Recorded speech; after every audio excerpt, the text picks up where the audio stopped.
I need you to understand something before I tell you any of this. I am not a brave person. I have never been a brave person. The night the 11:48 southbound service disappeared inside the Hargrove Tunnel, I was sitting in the third car from the front, seat 14C, reading a paperback I'd already read twice because I couldn't afford new books that month. My name is Ellis Cook. I was 31 years old, employed as a data clerk for a logistics company that shipped frozen seafood to restaurants nobody like me could afford to eat at. I am telling you this because you need to know who I was before, so you understand what I became after. The train was 17 minutes late departing Westcott Station. I remember because the woman across the aisle from me, Priya Chandrasekaran, said it aloud to no one in particular. She wore hospital scrubs under an unzipped parka, and she had the kind of exhaustion in her face that wasn't about sleep. It was about years. She caught me looking and gave me a half smile that said she was too tired for real courtesy, but not too far gone to try. 17 minutes, she said again. Every single night this week. I nodded. That was our entire relationship at that point. Two tired strangers confirming shared inconvenience. The train pulled out of Westcott at 12:04 a.m. I know the exact time because I checked my phone and saw a notification from my sister Dana asking if I'd remembered our mother's birthday. I had not. I made a mental note to send flowers in the morning. That mental note is still sitting somewhere in my skull, unfulfilled, and it will stay there for the rest of whatever this is. There were maybe 40 passengers on the train. Late-night ridership was always thin on the southbound corridor. Most people were asleep or pretending to be. A group of 3 college-aged kids sat near the front of my car. 2 men and a woman passing a phone between them, laughing at something. An older man in a gray overcoat sat rigidly upright near the rear doors, staring at nothing. The conductor, a stocky man whose badge read Terrence, walked through once, checked a few tickets, and disappeared toward the front. We entered the Hargrove Tunnel at 12:11 a.m. The Hargrove is a 3-mile stretch of bored rock beneath the Callaway Ridge. It was built in the 1970s and had the aesthetic to prove it. Yellow-tinged overhead lights bolted to a concrete ceiling, water stains running in dark veins down the walls, and a persistent vibration that made your teeth feel loose. The train always slowed through the Hargrove. Something about track curvature and age. What was different that night was the stop. We decelerated gradually at first, normal enough. Then the brakes engaged hard enough to send Priya's bag sliding off her lap. And the lights in the sight in the car flickered twice before dropping to emergency strips along the floor. The train shuddered and went still. Silence. The deep, swallowing kind that only exists underground. Priya picked up her bag and looked at me. The humor was gone from her expression. The college kids stopped laughing. The old man in the gray coat hadn't moved at all. And something about his stillness felt wrong even then, though I couldn't have told you why. 30 seconds passed. A minute. Terrence's voice crackled over the intercom, calm but thin. Ladies and gentlemen, we're experiencing a brief signal delay in the tunnel. We'll be moving shortly. Appreciate your patience. Standard language. I'd heard versions of it 100 times, but his voice had a texture I hadn't heard before. A tightness in the vowels, like he was reading from a script while watching something he didn't want to describe. 2 minutes later, the lights came back to full. But the train didn't move. 5 minutes after that, a sound reached us from somewhere ahead. Not from the speakers, not from the engine, from the tunnel itself.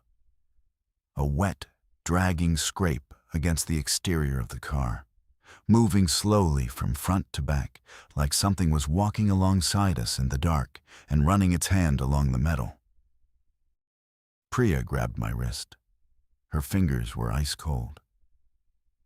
"That's not mechanical," she whispered. She was right, and we both knew it. The scraping stopped somewhere past our car and continued toward the rear of the train. I could track its progress by the reactions of passengers in the cars behind us. Muffled voices rising, a sharp yelp, then silence again. Whatever was out there was moving with purpose. Slowly, but with purpose. Priya released my wrist and sat back, her clinical training visibly competing with her fear. She was cataloging. I could see it in the way her eyes moved, assessing, measuring, trying to fit what she'd heard into a framework that made sense. "Could be an animal," she said, but her tone was a question. 3 miles underground?" She didn't answer. The college kids had gone quiet.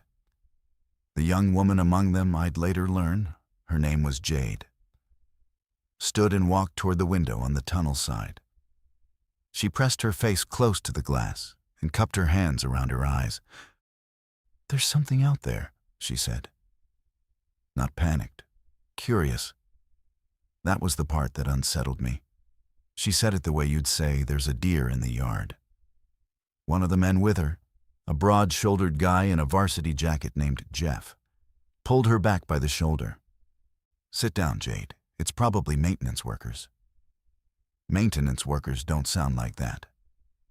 The third member of their group, a thinner man with glasses and a nervous energy that radiated outward like heat, was named Owen. He was already on his phone, angling it in different directions. "No signal. We had signal before the tunnel." "We never have signal in the Hargrove," I said. Owen looked at me. I had 2 bars at the entrance. They dropped to 0 the second we stopped. Not gradually. Instantly. That detail lodged in my mind like a splinter. Signal fade was normal underground. Instant cutoff was not. Terrence came through the connecting door from the forward car. He was sweating. The tunnel was cool. I could feel the damp chill pressing through the windows, but Terrence's forehead was slick. And his hands were doing something I recognized from my own anxiety responses. Opening and closing at his sides. Fingers curling and uncurling, like he was trying to grip something that wasn't there. "Folks, we're going to be here a little longer than expected," he said. The dispatch is working on clearing the signal ahead. Shouldn't be more than 20-30 minutes. "What's outside the train?" Jade asked directly. Terrence looked at her. He opened his mouth, closed it, and then forced a smile that didn't reach any part of his face above the lips. "Nothing to worry about. These tunnels have old infrastructure. Pipes shift, things settle. Sounds carry strange underground." "That wasn't pipes," Priya said quietly from beside me. Terrence's eyes moved to her. Something passed between them, a recognition, maybe, between 2 people who dealt with emergencies professionally. Priya read bodies for a living. Terrence managed crises in transit corridors. They both knew when someone was lying, and they both knew he was doing it now. "Ma'am, I understand the concern. Best thing everyone can do is stay seated and stay calm." He moved on toward the rear cars, and as the connecting door swung shut behind him, I caught a half-second glimpse of the car beyond. The overhead lights back there were flickering in an uneven rhythm, and the old man in the gray overcoat, the one who'd been sitting rigidly near the rear doors, was standing now. Standing in the aisle, facing away from us. His arms limp at his sides, his head tilted at an angle that human necks aren't designed to sustain. The door closed. The image cut off. But it printed itself behind my eyes with the permanence of a photograph. "Did you see that?" I said to Priya. "The man in the coat?" His head. She nodded once, slowly. That looked like a cervical displacement, she said. He should be on the ground. He should not be standing. The train sat in the darkness. The tunnel pressed against us from every side. And somewhere in the cars behind us, something had already changed, had already crossed a line that the rest of us hadn't recognized yet. We were still thinking in terms of delays and inconvenience. We were still 40 ordinary people waiting for the signal to clear. We didn't know that the signal was never going to clear. We didn't know that nothing was coming to help us. And we didn't know that the man in the gray overcoat had been dead for 11 minutes. The first scream came at 12:34 a.m. It originated from the last car 5, and it was the kind of sound that rearranges your understanding of what a human voice can produce. Not fear, not pain, something beneath both, a tearing of composure so complete that the person behind it ceased to exist as anything other than the scream itself. Every head in our car turned toward the rear. Jeff stood. Owen grabbed his arm. Jade was already on her feet again, moving toward the connecting door. "Don't," I said. I surprised myself. I wasn't someone who spoke in emergencies. I was someone who froze and waited for others to act. But the image of the man with the broken neck standing in the aisle had rearranged something in my instincts, and the word came out of me before thought could intervene. Jade stopped. She looked at me, and for the first time I saw fear in her. Not the curiosity from before. Real animal recognition of danger. A second scream joined the first, then a third. Then the screaming became plural and directionless. A chorus that collapsed into overlapping panic. Through the small window in the connecting door, I could see movement in car 4. People running forward, climbing over seats. A woman fell in the aisle, and someone stepped on her back without stopping. Then I saw it. The man in the gray overcoat moved into view in the connecting passage between cars 4 and 5. He was walking, if you could call it that. His legs operated with a mechanical stiffness, as though the joints had been fused, and he was compensating with momentum. His head still hung at that wrong angle, chin nearly touching his left shoulder. And his mouth was open in a way that suggested the jaw had come partially unhinged. His hands were red. The overhead light caught the wetness and made it shine. Priya stood beside me. I heard her breathing change shallow, rapid, controlled. Clinical breathing, the kind they teach you for trauma situations. "That's not possible," she said. "The cervical angle alone, his spinal cord should be severed. He should have no motor function below the neck." And yet. The passengers fleeing car 4 reached the connecting door to our car and began pounding. Their faces were pressed against the glass, wild, tear-streaked, blood-flecked. A man at the front of the group was holding his forearm against his chest. And even in the dim light, I could see the wound. Something had bitten through his jacket and into the meat of his arm with enough force to expose the pale edge of bone. Jeff moved to the door and pulled the release handle. 6 people poured through, stumbling, gasping, incoherent. The man with the bitten arm collapsed against a row of seats and slid to the floor, leaving a dark smear on the upholstery. "Close it!" someone screamed from the group. "Close the door! Close the door!" Jeff shoved the connecting door shut and braced it with his body. Through the window, I could see the gray-coated man approaching. Behind him were 2 other passengers I recognized vaguely from the boarding platform. A teenage boy in a hoodie, a middle-aged woman carrying a purse she hadn't let go of, even though the arm that held it was no longer moving correctly. They walked with the same locked joint gait. Their eyes were open but unfocused, tracking movement the way a camera tracks motion rather than the way a person watches the world. And they were converging on the door. Priya knelt beside the bitten man. She pulled his arm toward her and examined the wound.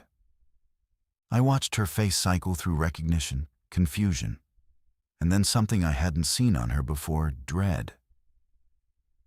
"This isn't a human bite pattern," she said. "The jaw force is wrong. A human can't generate this kind of pressure." And look, she pointed at the edges of the wound. The tissue around the punctures is already gray. It's been less than 2 minutes. The bitten man's eyes rolled back. His breathing went shallow and fast, then slowed, then stopped. Priya put 2 fingers to his neck. No pulse. She looked up at me. "He's in cardiac arrest." She started compressions. I counted with her out of instinct. 5 compressions in. The man's eyes opened. They were different.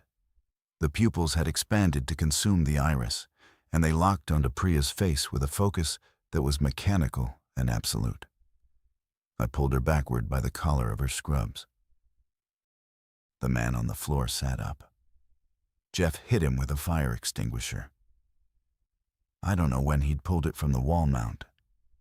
I don't know if he'd been holding it the whole time, or if he'd grabbed it in the half-second between the dead man sitting up and the dead man lunging toward Priya's throat. All I know is the heavy red cylinder connected with the side of the man's skull, with a sound like a wet stone hitting pavement. And the man went sideways and stayed down for 3 seconds, then 4. Then his fingers started twitching against the floor, and his legs began that terrible mechanical cycling. "Move!" Jeff yelled. He positioned himself between the body and our group, extinguisher raised. We moved, all of us. The 6 refugees from Car 4, the college kids, Priya and me, we pushed forward through the connecting door into Car 2, and Owen slammed it behind us. Car 2 was emptier.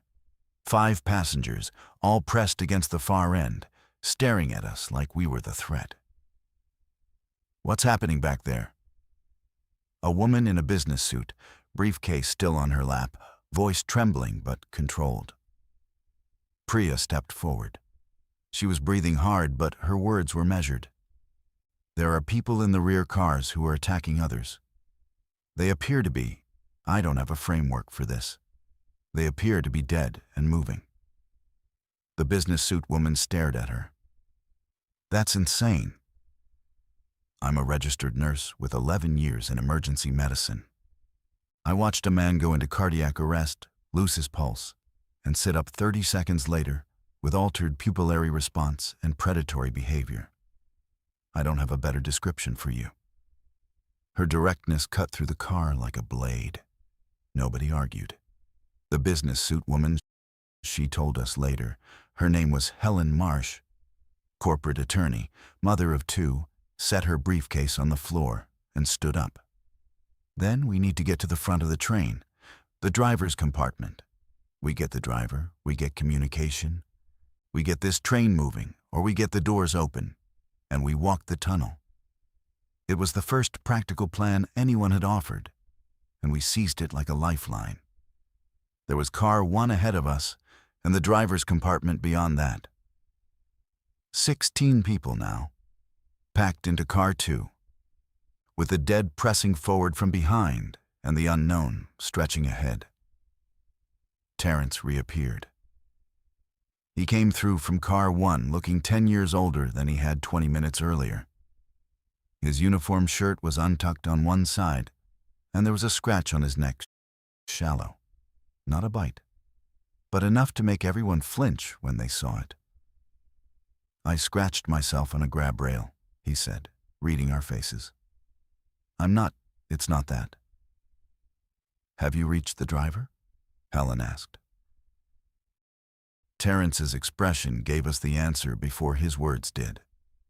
"The driver's compartment is sealed. Standard security protocol during a stop. I've been banging on the door. He's not responding." Is there a manual override? Owen asked. There's a key. Operations keeps a copy at each terminus station. We're 3 miles from either end. Jeff, still holding the bloodied extinguisher, moved to the front of the group. Then we walk.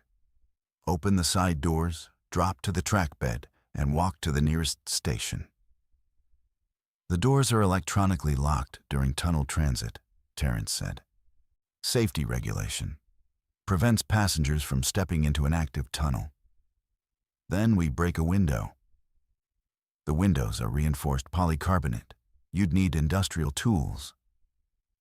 We stood in the humming silence of Car 2, options collapsing around us like walls in a narrowing corridor. Behind us, through 2 connecting doors, the dead were accumulating. I could hear the faint percussion of their bodies pressing against barriers, not with intelligence, but with persistence. They didn't strategize. They didn't tire. They simply continued. Priya pulled me aside. Her voice was barely above a breath. The tissue necrosis I saw around that bite wound, it was spreading at a rate that doesn't match any pathogen I've studied. We're talking minutes, not hours. If this is infectious, and if the transmission vector is fluid exchange through bites, then every person who is wounded back there is going to turn. How many were bitten? She closed her eyes. In the group that came through, at least 3 that I could see. I looked at the 16 people in Car 2. 3 of them were already dead. They just didn't know it yet. I pulled Jeff and Helen into the narrow vestibule between Cars 2 and 1. The noise of the group behind us, questions, crying, a man praying in whispered Spanish gave us enough cover to speak freely. 3 of the people who came from Car 4 have visible bite wounds, I said. Jeff understood immediately. The extinguisher shifted in his grip. How long? Priya says minutes, based on what we saw with the first one. Helen pressed her fingertips against her temples. You're suggesting we separate the wounded from the group. I'm suggesting we have to. On what authority? On what evidence beyond one incident? Helen, the man died and sat back up. What additional evidence do you need? She looked at me, and I watched the lawyer in her fight the survivor in her. It lasted about 4 seconds. Fine, but we tell them. We don't deceive anyone. If we start hiding things from each other this early, we'll collapse before the dead even reach us. We returned to the group. Priya had already identified the 3 bitten passengers and was examining them near the rear of the car. 2 men and a woman. One of the men, 40s, heavy-set, wearing a delivery service uniform, was sweating profusely and leaning against the wall. The wound on his calf was seeping through a makeshift bandage Priya had fashioned from someone's scarf. His temperature is climbing, Priya told us. 103 and rising. The wound site has discolored significantly since I last checked. It was pink. Now it's ash gray and spreading toward the knee. The man, whose name was Reuben, heard her. What does that mean? What's happening to me? Priya didn't hesitate. Whatever instinct toward comforting euphemism she might have possessed had burned away in the last 30 minutes. Reuben, I think the bite is causing a systemic infection that is progressing extremely rapidly. Based on what I've observed, when it reaches a critical point, the infected person loses consciousness, appears to die, and then reanimates with altered behavior, aggressive behavior.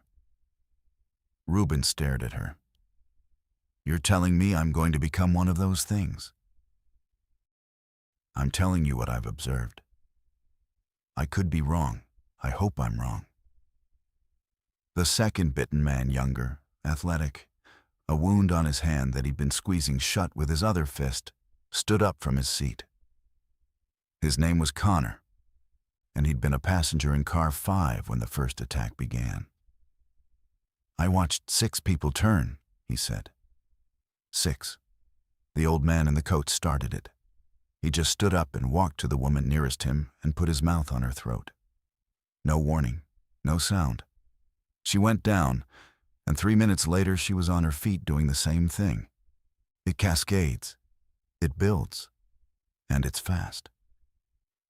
The third bitten person, a woman named Delia, who'd been scratched along her forearm, was sitting quietly, watching her wound. The scratch marks were shallow, but the same gray discoloration was blooming around the edges, threading outward like ink in water. "We need to separate," Helen said to the group. She stood in the center of the car and spoke with the cadence of someone accustomed to delivering difficult verdicts. "The 3 individuals who have been bitten need to move to one end of the car. The rest of us will be at the other. This isn't punishment. This isn't cruelty.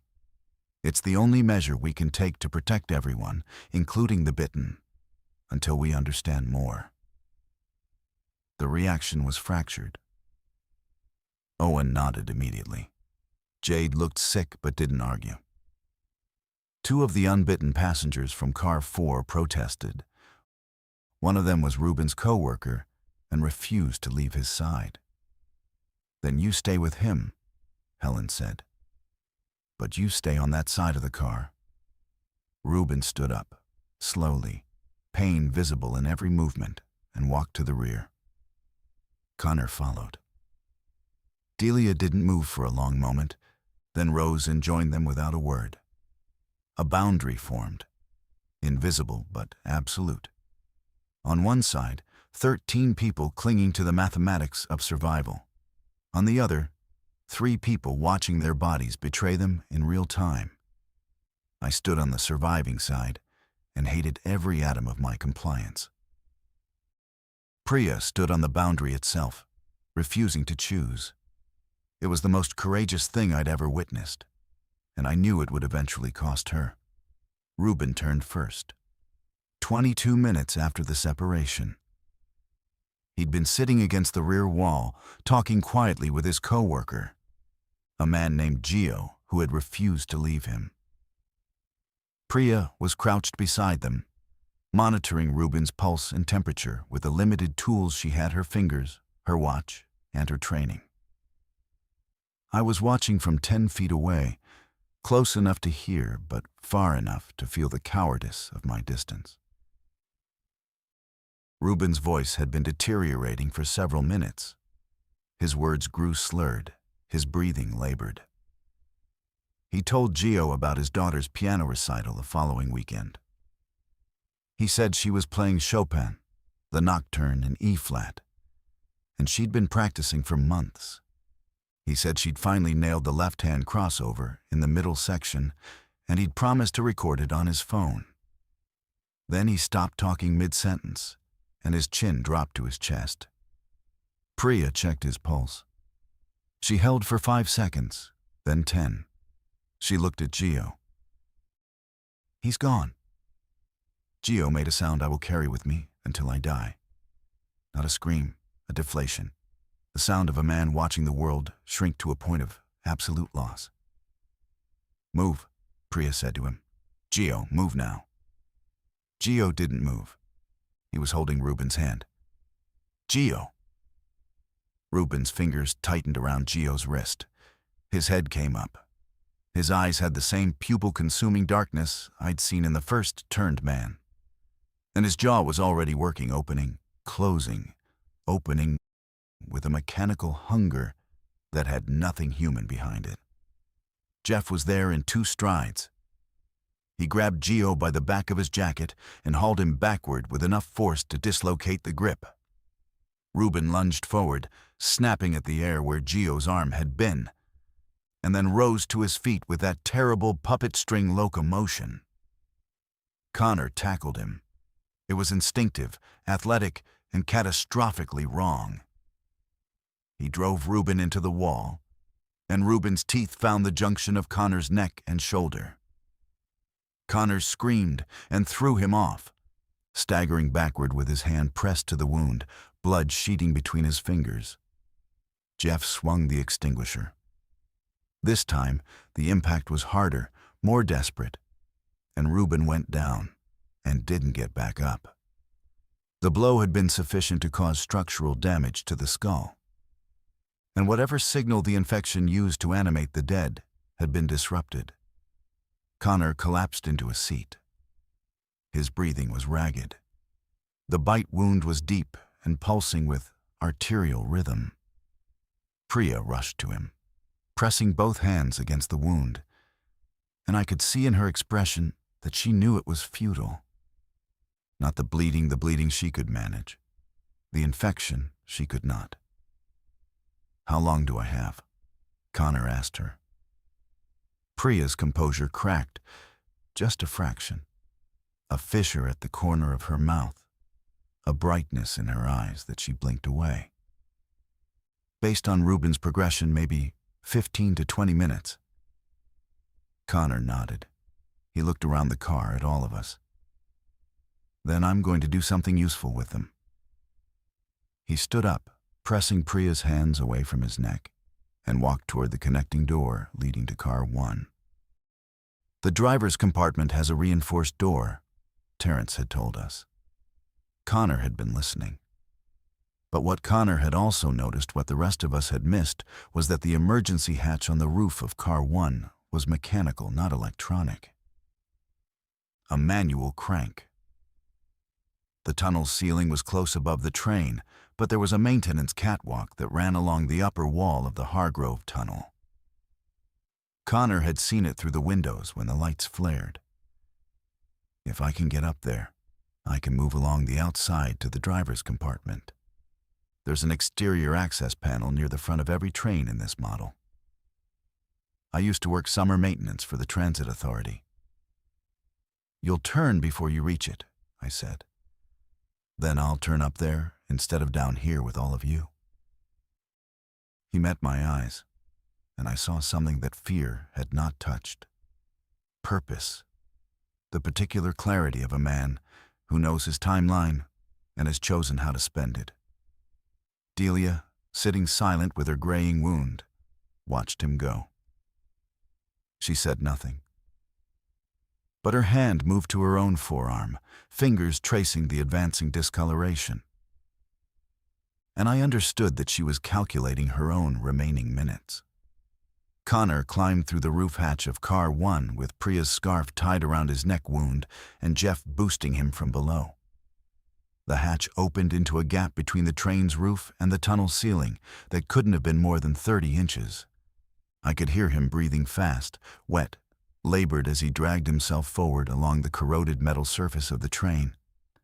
We stood in car 1, listening. 14 of us now. Delia was deteriorating visibly. Her skin had taken on a waxy translucence. And she'd stopped speaking entirely, sitting cross-legged on the floor with her eyes half closed. Gio sat beside her despite our warnings, because grief had rewired his risk assessment, and he could no longer be persuaded that proximity to the dying was dangerous. Above us, Connor's movements grew slower. I could track his progress by the soft scraping of his body against the roof, a sound uncomfortably similar to the one that had started everything. The hand dragging along the outside of the train. I wondered if there was already a connection. If the thing outside in those first minutes had been someone like Connor, someone in the space between alive and turned, crawling along the metal with the last of their human intention. 3 minutes passed. Then a clang from the front of the train, a panel being struck from outside. Another clang, a third. Then the driver's compartment door, which had been sealed and silent since we entered the tunnel, clicked and swung inward. Terrence rushed in first. The compartment was small, a console, 2 seats, a wall of analog gauges and digital readouts. The driver's chair was occupied. The driver was dead, not turned dead. He was slumped forward over the console with a medical alert bracelet on his wrist and the unmistakable blue tinge of cyanosis on his lips. "Heart attack," Priya concluded when she examined him moments later, probably within the first minutes of the stop. The train had halted because its operator died at the controls, and the automatic braking system had engaged. The entire catastrophe, the stop, the darkness, the outbreak cascading through the rear cars had been triggered by one man's cardiac event. Random, biological, absurdly mundane. Connor dropped through the exterior access panel into the compartment. He was gray. His movements had the early stiffness I'd seen in every person just before they turned the joints locking, the fluidity of human motion draining away and being replaced by something mechanical. "Radio," he said. His voice was a whisper scraped over gravel. "Use the radio." Terrence was already at the console. The transit radio was built into the dashboard, a chunky analog unit with a channel selector and a handset. He grabbed it, switched to the emergency frequency, and keyed the transmit button. Static. He tried again, channel after channel, each one returning the same flat hiss of dead air. The communications relay in the tunnel was offline. Whether from the same cause that killed our cell signal or from infrastructure failure, the result was identical. No outbound transmission was possible. "There's a landline junction box at the quarter-mile markers inside the tunnel," Terrence said. "Maintenance phones, hardwired. They don't rely on the relay system." "How far to the nearest one?" "If we're where I think we are, about 600 meters toward the south entrance." 600 meters through a dark tunnel with an unknown number of infected behind us and potentially ahead. Connor sat down heavily in the driver's seat. The dead driver had been moved to the floor, covered with Terrence's uniform jacket. Connor looked at the console, at the gauges, at his own hands turning gray. "I can feel it," he said. "It's like static in my muscles, like my body is being retuned to a different frequency." Priya knelt beside him. "Connor, don't," he said gently. I know what's coming." He turned to me. "Ellis, when I stop being me, you need to close this door and seal it. Don't hesitate." I nodded because I couldn't speak. "The quarter-mile phone," he continued. "That's your way out. Get to it. Call it in. And if they try to tell you it's contained, if they try to tell you it's localized, don't believe them. This started before the train. Something was already in the tunnel." His eyes began to change. We sealed Connor in the driver's compartment. I was the one who pulled the door shut, and I was the one who heard his last human sound, a quiet exhalation that might have been acceptance or might have been relief. Then the sounds changed, and I pressed my back against the door and held it while Jeff wedged a maintenance toolbox under the handle. 14 people in car 1. Delia was lying on her side now, Gio still beside her, and the discoloration on her arm had spread past the elbow to her shoulder. She was conscious but distant, her gaze tracking things none of us could see. Helen organized us with the precision of someone who had spent decades managing hostile boardrooms. She divided the group into 2 units, one to attempt the tunnel walk to the maintenance phone, one to stay with the train and barricade against the rear cars. "Volunteers for the tunnel team," she said. "I need people who can move fast and stay quiet." Jeff stepped forward immediately, then Jade, then, to my own astonishment, me. My legs made the decision independent of my brain, carrying me forward into the volunteering space before my fear could intervene. Owen stayed behind, along with Terrence, Helen herself, Gio, Delia, and 5 other passengers whose names I'm ashamed to say I never learned. Helen took command of the barricade group with an authority that felt like architecture solid, load-bearing, designed to hold.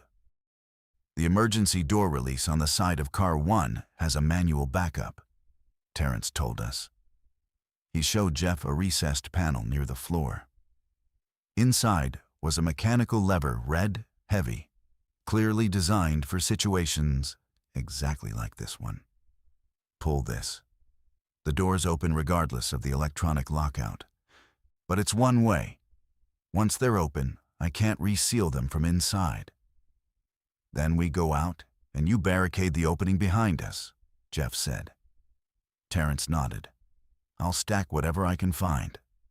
But if you're not back in 30 minutes, I have to assume you're not coming back. The math was brutal and fair. 600 meters in a dark tunnel, find the phone, make the call, return.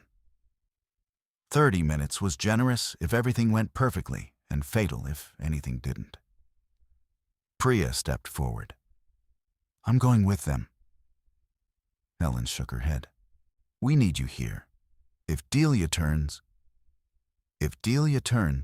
there's nothing medical I can do. I'm more useful with a team that might actually save us. The argument lasted 10 seconds. Priya won by simply walking to stand beside me and not moving. Jeff pulled the lever. The doors slid open with a pneumatic gasp, and the tunnel exhaled into the car. The air was different out there, and colder, wetter, carrying a mineral smell like old stone and something else beneath it. Something organic and wrong. A sweetness that reminded me of overripe fruit, the kind that's begun to ferment and collapse inward. We dropped to the track bed. The gravel was loose and uneven under my shoes, and the darkness was total beyond the spill of light from the open train door. Jeff had grabbed a flashlight from the driver's compartment toolkit, a heavy industrial unit that threw a beam maybe 40 feet into the tunnel. He pointed it south. The tunnel stretched ahead, curving slightly to the right, the walls glistening with moisture. The maintenance catwalk Connor had used was visible above us, a narrow metal grating bolted to the tunnel wall, accessible by ladder rungs set into the concrete every 100 meters. Behind us, the train sat in its halted silence. Through the windows, I could see Helen directing the barricade assembly, passengers stacking seats and luggage against the connecting doors. In the driver's compartment, something that used to be Connor was pressing against the glass with both palms, its dark eyes tracking our movement with that mechanical precision. 4 of us in the tunnel. Jeff in front with the flashlight. Jade behind him. Me, Priya at the rear. We walked. The gravel crunched under every step with a volume that felt like betrayal. Each footfall announced our position to anything listening, and in a tunnel, everything listens. Sound has nowhere to go but forward and back, bouncing off concrete, amplified and distorted until footsteps sound like heartbeats and breathing sounds like wind. 60 meters in, Jade stopped. She held up her hand. Listen. We listened, and from somewhere ahead of us, we heard it. Breathing that wasn't ours. Jeff killed the flashlight. The darkness swallowed us with a completeness I had never experienced, not the darkness of a room with the lights off. Where ambient light from windows and LEDs provides a floor of visibility, but the absolute mineral darkness of deep earth. The kind of dark where your eyes never adjust because there is nothing to adjust to. The breathing continued. It was arrhythmic and damp, coming from somewhere ahead and to the right, near the tunnel wall. Not the mechanical pattern of the turned, this was labored, uneven, punctuated by small whimpers that were unmistakably human. Hello? Jeff called softly.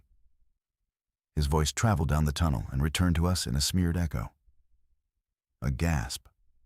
Then a voice, female, young, brittle with terror. Please don't, please. I'm not one of them. I'm not. Please. Jeff turned the flashlight back on. The beam found her 30 feet ahead, pressed into a shallow maintenance alcove in the tunnel wall. She was maybe 19, wearing a transit authority reflective vest over civilian clothes, an intern or a part-time worker. Her name tag read Suki. She was clutching a wrench in both hands, and her face was streaked with tears and concrete dust. Priya reached her first. "Are you hurt? Any bites, any scratches?" Suki shook her head violently. "I was doing my rotation check. I walked the tunnel every night between midnight and 1, checking the drainage grates. The train came in and stopped. And then I heard there were people on the track bed, walking, but wrong. They were walking wrong." "How many?" Jeff asked. "I don't know. 5, 7? They came from further south, not from the train.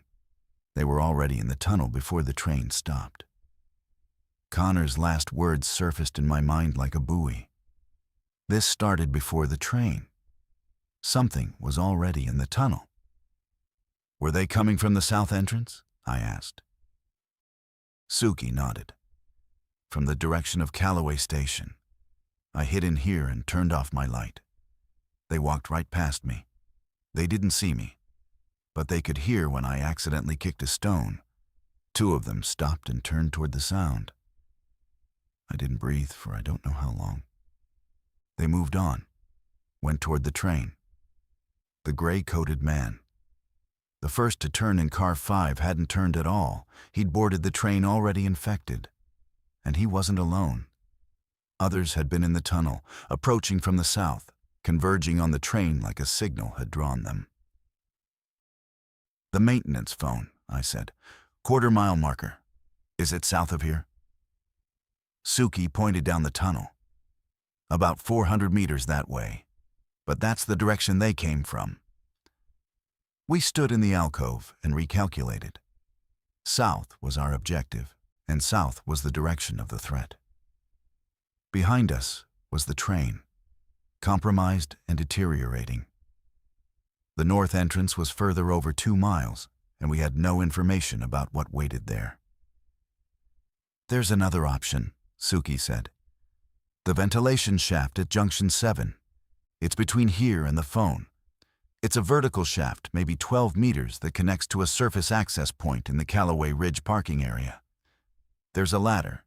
I've climbed it during drills." "A way to the surface?" Jade breathed. "If the surface hatch isn't locked from outside. During my drills, it was always open. But I don't know if they lock it at night.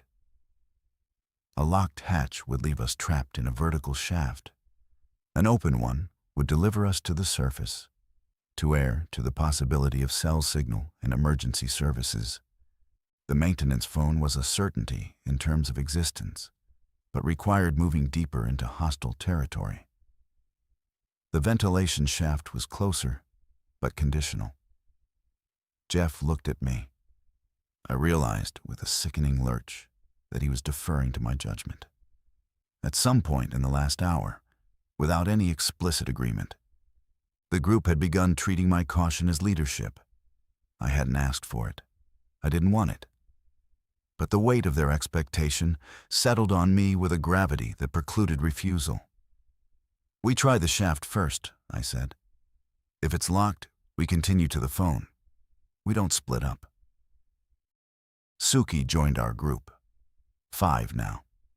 She knew the tunnel, and her knowledge was worth more than any weapon we could improvise. She took the lead beside Jeff, guiding us south through darkness thick enough to chew. The ventilation shaft was exactly where Suki said it would be. Recessed opening in the tunnel ceiling, 3 feet in diameter, with iron rungs bolted into the concrete at 12-inch intervals, ascending into blackness. Cool air fell from it in a steady column, carrying the scent of pine and wet earth. The surface was up there, 12 meters, 40 feet between us and the world. Jeff went first. He climbed one-handed, flashlight clamped between his teeth, the extinguisher abandoned at the base of the shaft, because you can't climb a ladder carrying a fire extinguisher and still call it climbing. Jade followed, then Suki, then me. Priya climbed last, and her breathing echoed down to me in the tight shaft, steady, controlled, a metronome of composure that I used to pace my own ascent. The rungs were slick with condensation and age. My hand slipped twice, my heart detonating each time, fingers white-knuckling the iron until the grip held. Above me, Jeff reached the top, and I heard his palms flat against metal the hatch. A pause, a grunt of effort, then the scrape of metal on metal, and a rectangle of gray light opened above us. Not daylight, it was past 1 in the morning, but the ambient light of a clouded sky reflecting off a parking lot's sodium lamps. After the absolute darkness of the tunnel, it looked like sunrise. We emerged onto cracked asphalt. The Callaway Ridge parking area was a small, unmaintained lot at the top of the ridge, used by maintenance crews and hikers accessing the ridge trail. 3 vehicles were parked there: a transit authority van, a sedan with a shattered rear window, and a pickup truck with its driver's door hanging open. Jeff swept the flashlight in a circle. Empty. The tree line began 50 feet to the north, dark pines pressing close. The access road wound downhill to the south toward the town of Callaway proper, visible as a scatter of lights in the valley below. From up here, Callaway looked normal. Streetlights glowing, a few moving headlights on the main road, the ordinary infrastructure of a sleeping town. "Signal," Jade said, holding up her phone. 2 bars. She was already dialing. I pulled out my own phone. 3 missed calls from Dana, increasingly urgent. A text. "Mom says there's something on the news. Are you okay? Where are you?" I called 911. The line connected, rang twice, and was answered by a recording. "All operators are currently engaged. Please remain on the line. Your call is important." I hung up and tried again. Same recording. Jade was getting the same result. Jeff tried the non-emergency police line for Callaway. Busy signal. Priya called the hospital where she worked. No answer. Suki had walked to the transit authority van and was trying the door. Locked. She moved to the sedan with the broken window and reached inside, emerging with a handheld radio, the kind transit workers carried for communication with dispatch. She keyed it on. Static across every channel except one, where a voice was speaking in rapid, clipped tones that I recognized as emergency services jargon. We gathered around the radio and listened. "Confirmed active in sectors 4 through 11. Containment perimeter at the Callaway Bridge has been breached. All units fall back to secondary line at Route 9. Repeat, primary containment is lost. Civilian evacuation of downtown Callaway is no longer viable. Redirect all resources to..." The transmission cut to static. We stood in the parking lot, the radio hissing in Suki's hand, and looked down at the lights of Callaway. They still looked normal. They still looked like a town sleeping through an ordinary night. But the voice on the radio had described something that made our tunnel nightmare look like a prelude. Sectors 4 through 11. Containment perimeters. Breached. The infection wasn't localized to the Hargrove Tunnel. It wasn't a single point of outbreak on a stalled train. It was regional, mapped, militarily designated, and already beyond control. Priya sat down on the asphalt. Not from exhaustion, from the recalibration of scale. We had fought and bled and lost people to escape a tunnel, and we had emerged into a catastrophe that made the tunnel irrelevant. "We need to go back," she said quietly. Everyone looked at her. The people on the train, Helen, Owen, Terrence, they don't know what's happening up here.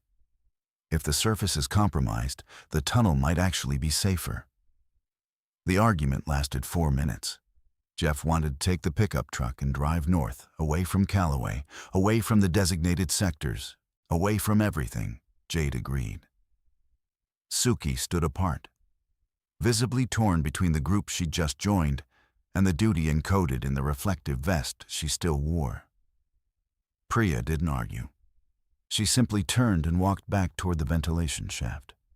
I followed her, not because I'd made a rational decision, but because leaving the people on the train felt like a severance I couldn't survive intact.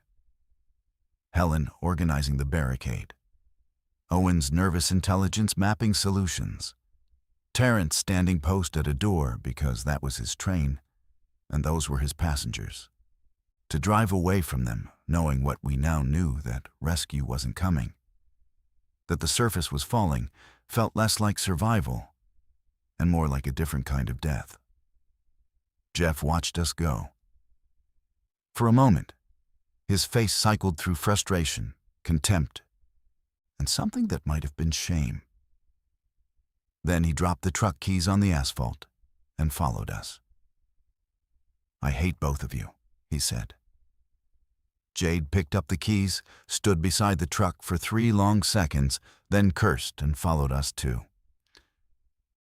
Suki was already at the shaft. She'd never considered leaving. We descended. The tunnel received us back with its cold, wet indifference, and the darkness closed over us like water. Suki had taken the handheld radio, and we could hear intermittent transmissions as we walked, fragmented, increasingly desperate communications from a response infrastructure that was buckling in real time. Hospital overrun. Repeat. Callaway General is no longer a viable triage. Air support denied. FAA has grounded all non-military aircraft in the exclusion. Infection vector confirmed aerosol adjacent. Initial contact still requires fluid exchange, but secondary. Each fragment painted another stroke of the picture. The outbreak had been detected before our train entered the tunnel. Containment efforts had been underway for hours. The train stopping, the driver's heart attack, the signal failure had trapped us in the middle of an operational zone that was already being written off. We reached the train at 1:47 a.m. The side doors of Car 1 were still open, but the makeshift barricade Terrence had promised was in place. Luggage and seat cushions and a beverage cart wedged into the doorframe. Jeff called out before we approached, and Owen's face appeared at the gap in the barricade, pale and enormous with relief. "You're alive. Thank God. Did you reach the phone?" "We reached the surface," I said. "It's worse than we thought." We climbed back into Car 1 and shared what we'd learned. The radio transmissions, the containment failure, the scope. Helen absorbed it with a stillness that I initially mistook for calm, and later understood as the careful management of overwhelming fear.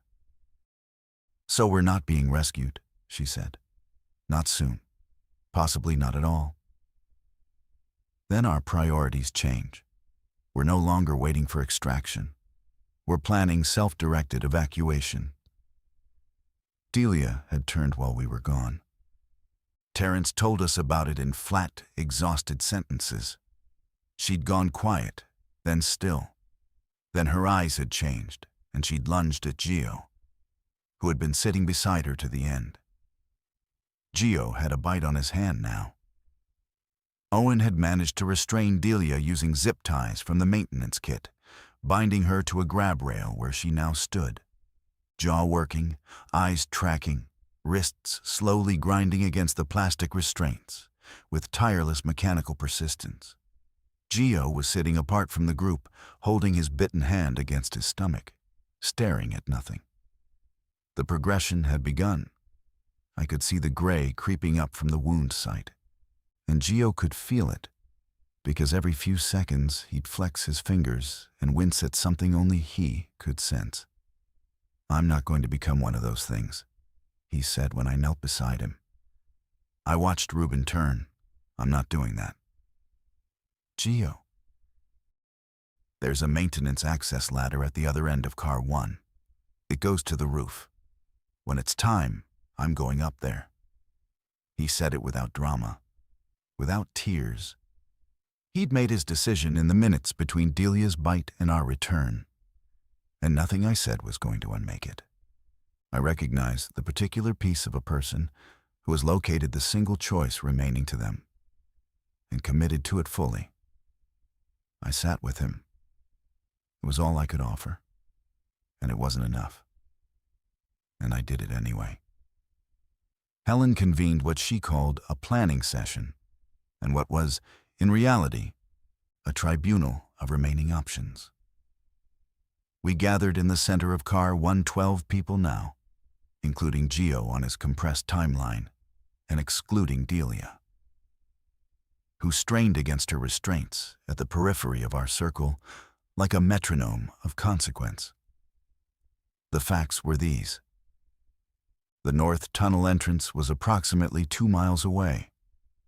The south entrance was closer, roughly a mile, but lay in the direction of the confirmed outbreak in Callaway. The surface was compromised, but unevenly, the radio transmissions suggested that areas north of the ridge had not yet been designated as containment sectors. If we could reach the north entrance and emerge on the far side of Callaway Ridge, we might find passable roads and a route to safety. 2 miles of dark tunnel. With flashlight batteries that Jeff estimated at 90 minutes of remaining charge. With an unknown number of infected between us and the exit, the ones who had originally entered from the south and walked toward our train, potentially still mobile, potentially augmented by anyone who'd been turned in the rear cars and found their way to the track bed. We move as a group, Helen said. No one stays behind. We carry what we can. Flashlights, tools, the radio. We leave in 10 minutes. Geo stays, I said. Helen looked at me, then at Geo. She understood. Geo stays, she confirmed, on his terms. The next 10 minutes were consumed by preparation. Jeff distributed improvised weapons wrenches, a pry bar, sections of metal railing that Terrence had detached from the car interior. Suki mapped the tunnel layout from memory, identifying alcoves, drainage recesses, and junction points where we could shelter if we encountered hostiles. Priya performed a final medical assessment of the group. Cuts, bruises, one sprained ankle belonging to a woman named Iris who'd twisted it during the initial panic. No bites. No scratches from the infected. 12 people, 11 of them physically sound, one of them dying. I went to Geo last. He was standing at the maintenance ladder, one hand on the bottom rung, the other, the bitten one, hanging at his side.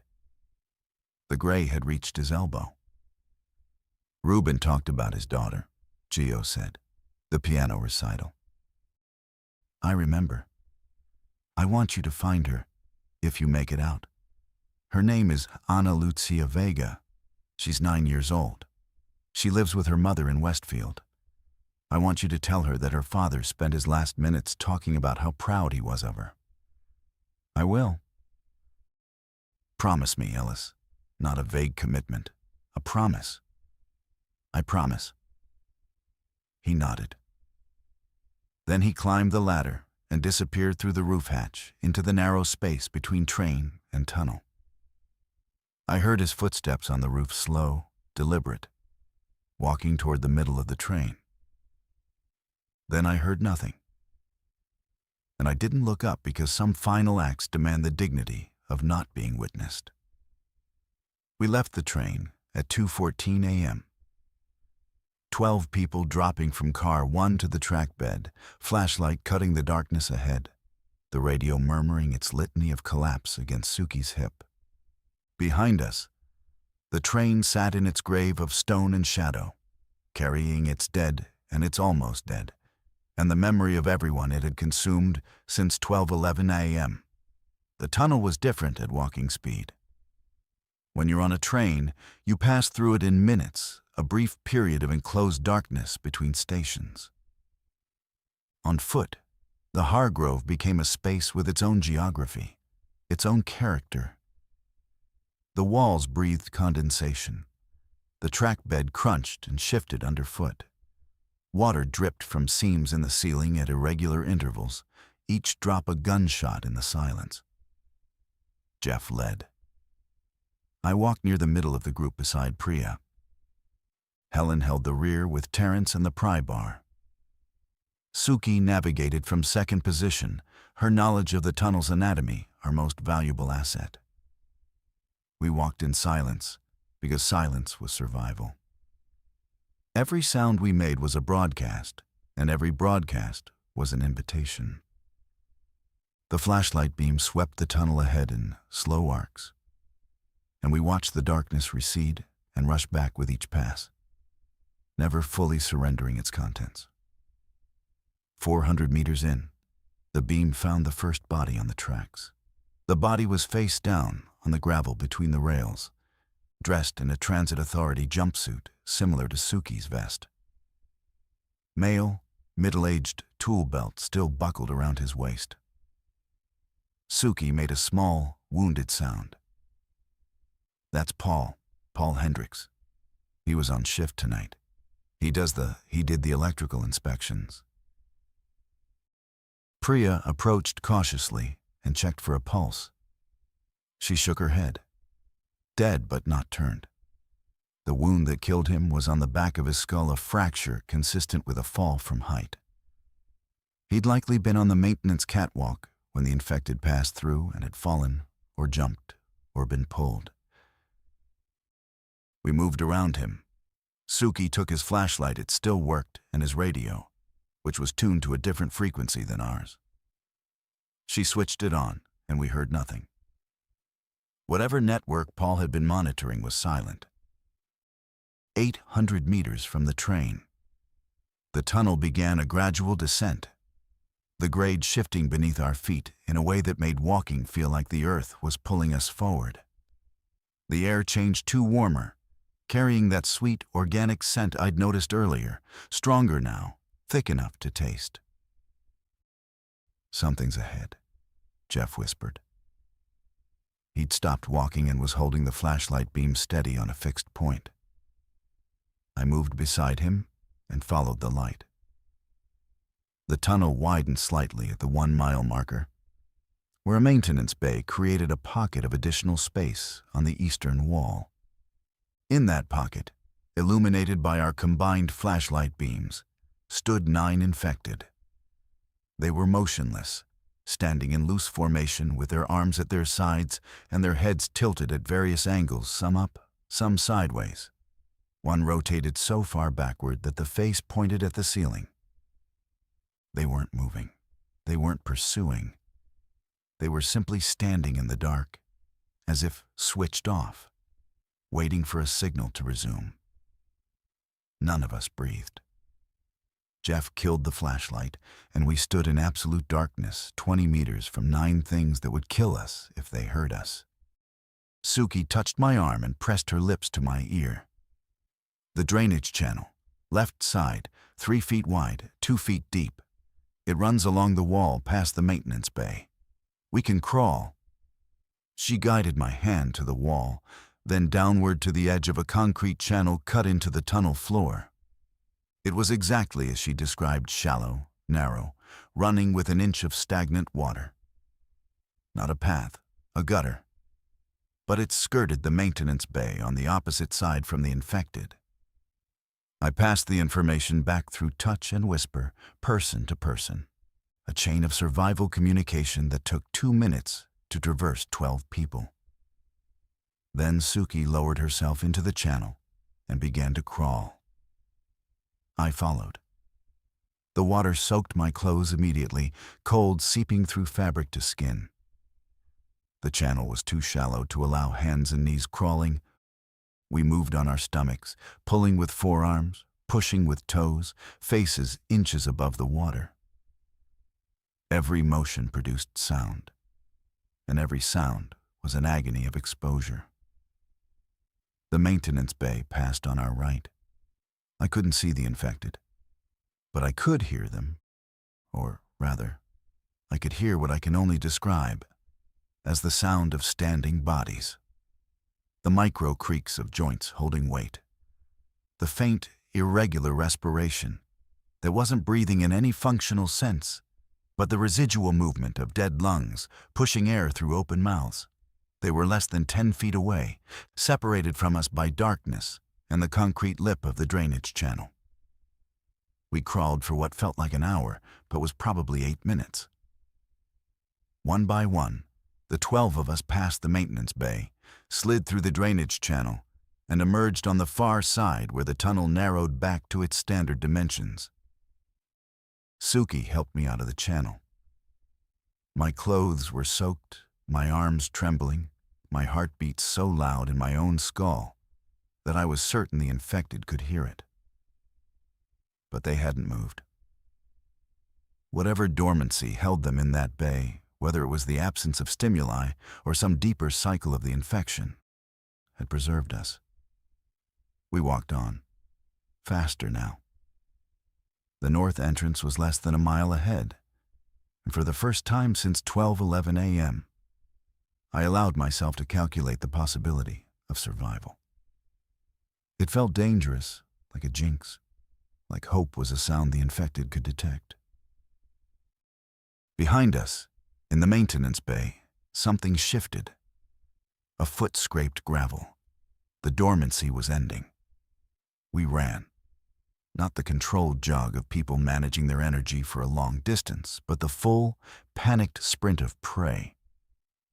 The flashlight beams bounced wildly off the tunnel walls, creating a strobing chaos of light and shadow that made the path ahead impossible to read. Iris, with her sprained ankle, stumbled after 50 meters, and Jeff caught her without breaking stride, half carrying her with one arm, while the other held the flashlight forward. Behind us, the sounds multiplied. The scrape of feet on gravel became a percussion, layered and growing. 9 sets of feet, then more, because the noise of our flight was waking others we hadn't seen, pulling dormant, infected from alcoves and recesses we'd passed without knowing. "Keep going," Helen shouted from the rear, her voice echoing in the tunnel like a second person calling, "Don't stop, don't look back." I looked back. I couldn't help it. The human neck was designed to turn, and terror is the force that turns it. In the bouncing edge of Suki's flashlight, I saw them, a mass of figures emerging from the darkness behind us, moving with that locked joint gait, but faster now, as if proximity to prey had accelerated whatever engine drove them. Their feet hit the gravel in an almost synchronized rhythm, a marching cadence that was somehow worse than chaos because it suggested coordination, a collective intent that transcended individual cognition. Priya was beside me, running with the efficient form of someone who'd spent years crossing hospital corridors at emergency speed. Thus, her face was set, her breathing disciplined, and she had one hand on my arm, not for support, but for connection, a human tether in the underground dark. The tunnel began to curve. The air changed, I could feel it. A freshness cutting through the organic decay, carrying the unmistakable scent of open sky. We were close. The north entrance was close. Suki at the front shouted something I couldn't hear over the pounding of feet and blood. Then Jeff's flashlight beam hit metal agate, floor to ceiling, industrial steel, spanning the full width of the tunnel. A security barrier, the kind installed at tunnel entrances to prevent unauthorized access during maintenance periods. It was closed. The group compressed against the gate.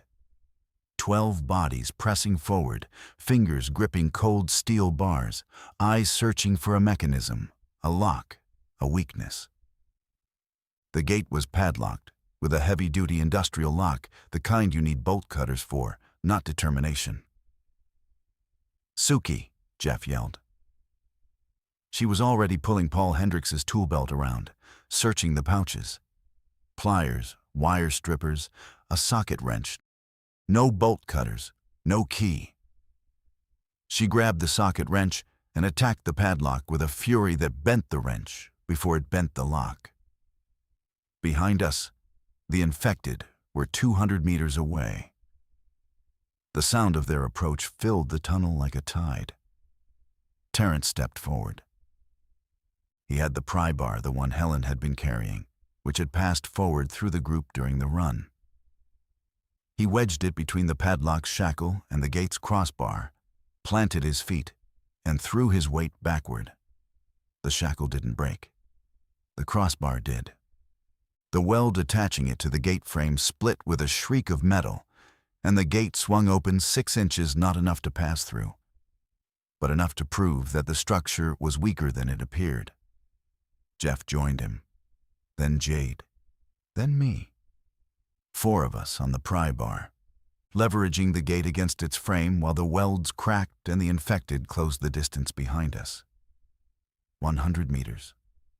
The flashlight beams were shaking too much to track them accurately, but the sound was precise. Dozens of feet on gravel. The wet rhythm of dead lungs pushing air. The occasional crack of a joint moving past its natural range. The gate opened. Not gracefully, it buckled and twisted, creating a gap wide enough for 1 person at a time. We poured through in single file. Iris first because she was slowest, then the unnamed passengers, then Jade, Suki, Priya, Owen, Helen, me. Jeff and Terrence came last, and as Terrence squeezed through the gap, a hand closed around his ankle from the other side. He kicked. The grip held. Jeff grabbed Terrence's arms and pulled. I heard the fabric of Terrence's pants tear. And then he was through, his ankle bleeding from nail marks, but unbitten. And we were running again toward the gray light of the tunnel mouth. We emerged from the north entrance of the Hargrove Tunnel at 3:22 a.m. into a forest clearing under a sky choked with low clouds, reflecting the distant orange glow of something burning in the Callaway Valley. 11 of us. Terrence's ankle wound was superficial scratches, not a bite. Priya confirmed it twice because none of us could afford to be wrong. I found cell signal at the top of the Ridge Road. 4 bars. I called Dana first. She was alive, awake, watching news coverage of what the anchors were calling a regional health emergency. I told her I loved her. She told me to come home. I said I would. I don't know what happened to the passengers we left in the rear cars of that train. I don't know if the containment sectors held or dissolved. I don't know if Callaway still exists as a town or only as a name on maps that will need to be redrawn. What I know is this. I entered the Hargrove Tunnel as a data clerk who'd forgotten his mother's birthday. And I emerged as someone who had watched ordinary people make choices that defined and destroyed them in equal measure. Gio climbing to the roof, Connor crawling forward with minutes left, Priya standing on the boundary line, refusing to choose a side. I made a promise in that tunnel, a promise involving a 9-year-old girl and a piano nocturne and a father who wanted her to know. I'm driving to Westfield now. The roads are open heading north. The radio says they won't be for long. I intend to keep my word before the world finishes changing.